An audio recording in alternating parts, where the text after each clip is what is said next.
લઈને યુદ્ધમાં કૂદી પડ્યા હતા, તલવાર લઈને યુદ્ધમાં કૂદી પડ્યા હતા।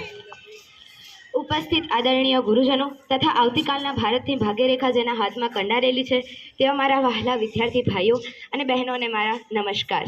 આજે હું રાણી ચેન્નમ્મા વિશે તમને જણાવીશ।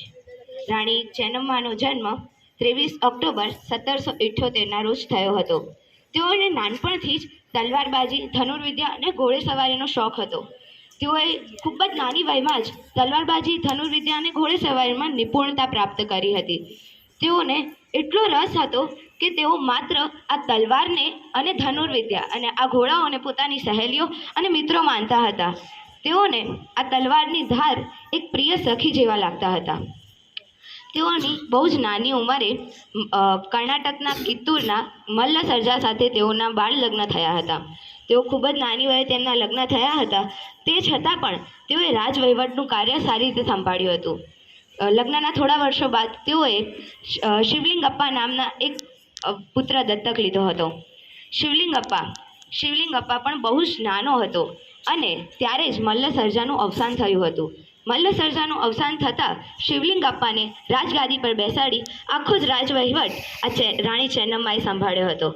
આ વાત અંગ્રેજોના કાને પડતા કે એક રાણી રાજવહીવટ સંભાળી રહી છે અને એ પણ એક નાના પુત્રને રાજગાદી પર બેસાડીને, અંગ્રેજોએ આ વાતનો અસ્વીકાર કર્યો અને ચેન્નમ્માએ ઘણો સંઘર્ષ કર્યો અને તેમને પડકાર આપતા એક યુદ્ધ કર્યું।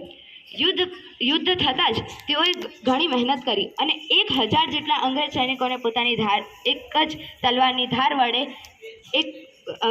એક પળમાં એવું લાગે કે એક જ પળમાં તેમને મોતને ઘાટ ઉતારી દીધા હતા। આવા હતા રાણી ચેન્નમ્મા। ત્યારબાદ 1824ના રોજ તેમના દત્તક પુત્ર એવા શિવલિંગપ્પાનું અવસાન થયું। ત્યારે પણ તેમને પોતાનો રાજવહીવટ તે જ રીતે સંભાળ્યો હતો જાણે કોઈ વીર રાજા અત્યારે એ રાજગાદી પર બેઠા હોય। એ જ રીતે એમને રાજવહીવટ શરૂ રાખ્યો હતો।